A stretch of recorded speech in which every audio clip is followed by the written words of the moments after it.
मैं जब 6 महीने का था तब से ही मैं दिव्यांगता से ग्रसित हूँ।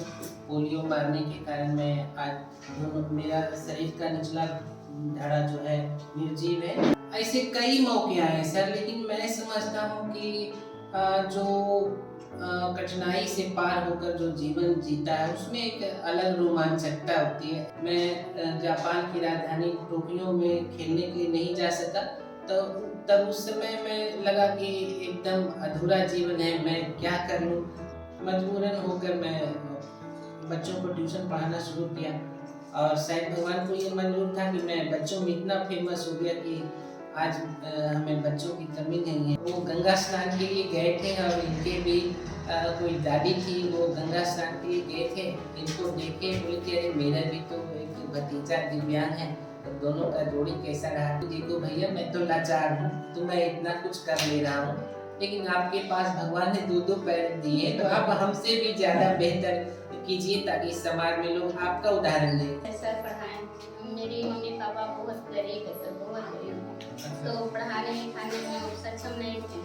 तो उसी समय शादी हुआ तो आगे की पढ़ाई मेरे ससुर और मेरे पति ने पूरा करवाई। नमस्कार, मैं अशोक प्रियदर्शी। आज मामूली बात को लेकर के लोग निराश हो जाते हैं और जिंदगी से हाथ धो बैठते हैं। तो ऐसे लोगों के लिए दीपक जी और उनकी पत्नी एक उदाहरण है जिनसे लोगों को सबक लेना चाहिए। दीपक जी दोनों पैर से लाचार हैं, उनकी पत्नी कमर से लाचार हैं। उसके बाद कई ऐसे मौके आए जब इन्हें लगा कि जिंदगी से हाथ धो देना चाहिए, लेकिन फिर भी इन्होंने हिम्मत दिखाई और आज समाज में उदाहरण बने हुए। तो हम आज इनसे बात करते हैं कि इन्हें क्या मुसीबत आई और उस मुसीबत को कैसे टेकल किए। थोड़ा अपना परिचय बताइए। मेरा नाम दीपक कुमार है, पिताजी का नाम नंदलाल ठाकुर और मैं कादिरगंज का मूल निवासी हूँ। और वर्तमान समय में मैं नवसृजित प्राथमिक विद्यालय हसनपुरा, जो कादिरगंज ग्राम पंचायत के अंतर्गत है, उसमें मैं पदस्थापित हूँ। थोड़ा बताइए कि आपका जीवन कैसा रहा। मेरा जीवन सर शुरू से ही बहुत ही कष्टदायक, कष्टपूर्ण रहा। मैं जब 6 महीने का था तब से ही मैं दिव्यांगता से ग्रसित हूँ। पोलियो मारने के कारण मैं आज मेरा शरीर का निचला धड़ा जो है निर्जीव है। इन सब से लेके अभी तक बहुत ही संघर्षमय और संघर्षपूर्ण जीवन मेरा रहा है। तो आप थोड़ा ये बताइए कि आपको भी जीवन में कभी ऐसा लगा हो कि अब जिंदगी बेकार है। ऐसे कई मौके आए हैं सर, लेकिन मैं समझता हूँ कि जो कठिनाई से पार होकर जो जीवन जीता है उसमें एक अलग रोमांचकता होती है। एक नया उत्सव और उमंग के साथ जो सामने आता है। हमें लगता है कई मौके आए ऐसे। मैं खेल से भी जुड़ा हुआ रहा हूँ। उस समय आर्थिक स्थिति कमजोर रहने के कारण एक बार मैंने राज्य चैंपियन और 3 बार जिला चैंपियन रहने के बावजूद मैं जापान की राजधानी टोक्यो में खेलने के लिए नहीं जा सका। तो तब उस समय में लगा कि एकदम अधूरा जीवन है, मैं क्या कर लूँ। बहुत ही मुश्किल क्षण था उस समय मेरे लिए। मेरा कुछ शराबियों ने मेरे विद्यालय में घुसकर मेरा हाथ तोड़ दिया। उस समय लगा कि मैं तो पहले से ही दोनों पैरों से दिव्यांग था, एक हाथ भी चला गया, तो मैं यहाँ से 1 इंच भी चलने लायक भी नहीं था। लेकिन फिर भी हमें लगा कि नहीं, हम जिस मुकाम पर हैं, अगर हम ऐन मौके पर कुछ गलत कदम उठा लेता हूँ तो हमारे परिवार का क्या होगा। समाज जो हमसे सीखते आया है, हमारे कुछ विद्यार्थी बड़े बड़े पदों पर कार्यरत नौकरी में हैं, तो उन लोगों को क्या संदेश जाएगा। तो मैंने सोचा कि नहीं, मैं जितनी बार गिरा हूँ उतनी बार तेजी से उठा हूँ, इस बार भी उठूंगा। तो मैं उस नकारात्मक विचार को अपने ऊपर हावी होने नहीं दिया। अच्छा, उस बुरे दौर का कुछ अच्छा अनुभव बताइए। एक अच्छा अनुभव ये भी रहा उस समय कि जो मैंने मेहनत करके बच्चों को पढ़ाया लिखाया था, उन्होंने मेरा साथ बिल्कुल नहीं छोड़ा और सभी बच्चों ने हमें मदद किया। स्कूल में भी छोटे छोटे बच्चे हैं, लेकिन उन लोग भी जैसे मेरा बैग ले आना, खाना निकाल कर देना, हाथ धुलवाना बच्चों ने ही किया। और हमारे जो कोचिंग संस्थान में जो बच्चे पढ़ते हैं उन्होंने तो बहुत ही किया, उनमें मैं सदा नहीं रहूँगा। बच्चों ने हमें गोद लेकर अस्पताल, घर, कोचिंग, विद्यालय पहुँचाता था। और यहाँ तक कि मेरे घर में सब्जी लाने तक की मुश्किल होती थी, लेकिन बच्चों ने सभी कार्य पूरा किया। उन लोगों को मैं धन्यवाद देता हूँ। हमें उस दौरान लगा कि विद्यालय और बच्चे मेरा सब कुछ कर दिए। जैसे हाथ टूट गया था जी, तो कौन सा हाथ टूट गया? दायां था। तो फिर आप पढ़ाते कैसे? बाएं हाथ से सर कुछ विद्यार्थियों ने भी मदद की, लेकिन बाएं हाथ से संक्षेप में लिखने पर बच्चे समझ जाते थे। उस लगभग 1.5 महीने में मैं इस काबिल भी हो गया कि मैं बाएं हाथ से भी आराम से लिख पाता। जब वो प्रतिकूल परिस्थिति में एक अच्छा चीज निकाले ना। जी जी, ये जीवन का सबक रहा कि कुछ अच्छा होता है, कुछ बुरा भी हो जाता है। पढ़ाई लिखाई कैसे की आपने? बचपन में सर मेरे पिताजी जो हैं नाई का काम करते थे कलकत्ता में फुटपाथ पर, तो उनके द्वारा भेजे गए रुपयों से घर खर्च नहीं चल पाने के कारण मैं जब 9th क्लास में था उस समय एक समय आया था कि लगा कि अब हमें पढ़ाई छोड़ देनी पड़ेगी। तो उस समय मजबूरन होकर मैं बच्चों को ट्यूशन पढ़ाना शुरू किया। और शायद भगवान को ये मंजूर था कि मैं बच्चों में इतना फेमस हो गया कि आज हमें बच्चों की कमी नहीं है और बच्चे हमसे बहुत खुश नज़र आते हैं।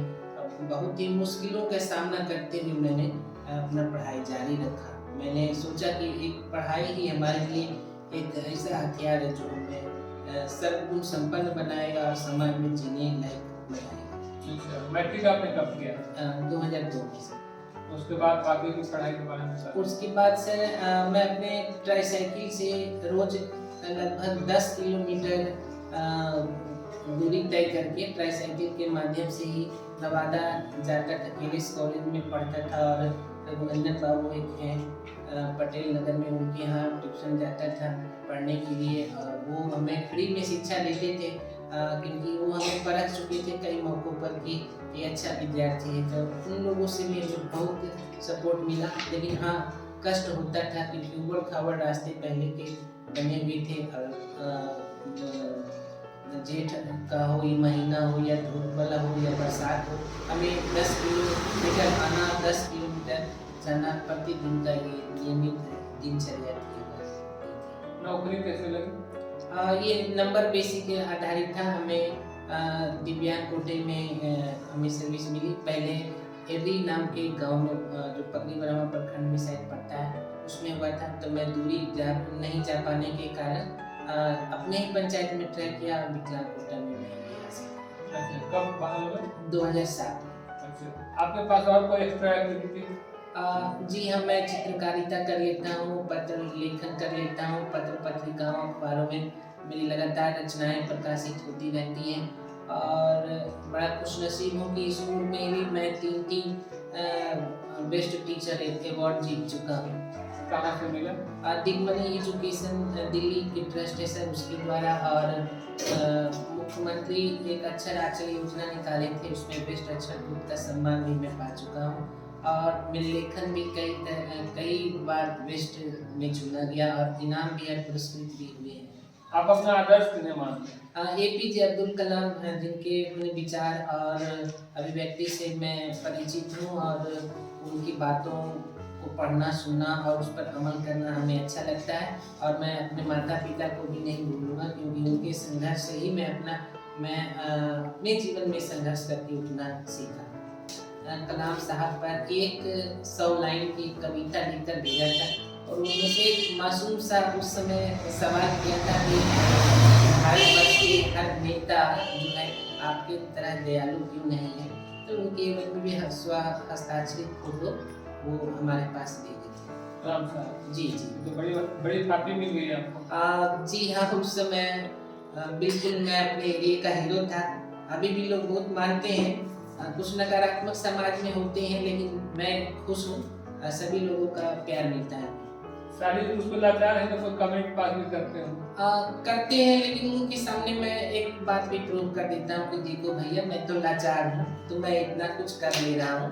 लेकिन आपके पास भगवान ने 2-2 पैर दिए, तो आप हमसे भी ज़्यादा बेहतर कीजिए ताकि समाज में लोग आपका उदाहरण लें। अभी तो लोग मेरे उदाहरण देते हैं क्योंकि मैं आधा निर्जीव हूँ, तो आप तो अच्छे हैं तो और आप बेहतर कीजिए, तो तब उनका मुंडी नीचे होता है। और ऐसे ही सर एक तौर पर मैं बता दूँ कि हमारे आसपास कोई कमेंट्स ऐसा नहीं करते, अच्छा। अनजान लोग व्यक्ति आ जाते हैं तो इसे कुछ हो जाता है। शादी के बारे में थोड़ा बताइए, कब हुआ और किस परिस्थिति में हुई?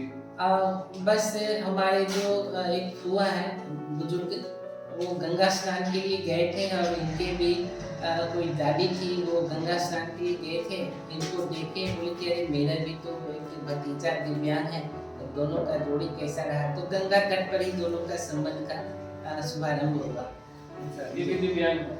जी, एक पैर से है। अच्छा, जी, कब शादी हुई थी? 2010। बच्चे भी हैं? जी, एक बच्चे, एक लड़का एक लड़की है। मेरा बच्चा जो है वो हाथ से या पैर से दोनों से दिव्यांग है, लेकिन हौसलों से परिपूर्ण है। आप थोड़ा बताइए क्या नाम होगा? मेरा नाम नीतू कुमारी है। जी। गाजीपुर जिला से। आप थोड़ा अपना अनुभव बताइए कि दिव्यांग होने के चलते क्या लगता है कभी कि ये जिंदगी बेकार है, ऐसा कुछ लगता है? नहीं सर, हमें कभी ऐसा नहीं एहसास नहीं हुआ, क्योंकि सर ने हमेशा मेरा हौसला बढ़ाते रहे और बहुत अच्छे से अच्छा, आप क्या करते हैं? पढ़ाते हैं, कोचिंग चलाते हैं, सिलाई ऐसे ही करते हैं। अच्छा, लॉकडाउन हुआ था तो बहुत सारा बहुत सारा लोग ये मास्क बनाकर फ्री में बांट देते हैं। लोगों को? जी सर, अच्छा, बहुत सारा बांटे। तो आपको कभी निराशा नहीं लगती कि जिंदगी बेकार है, इस शरीर ठीक नहीं है, ऐसा कुछ? नहीं सर, कभी क्योंकि आदमी स्वस्थ आदमी जिंदगी हार जाता है, तो हम इसीलिए दिव्यांग लोगों से बात कर रहे हैं कि वो लोग कैसा फील करते हैं।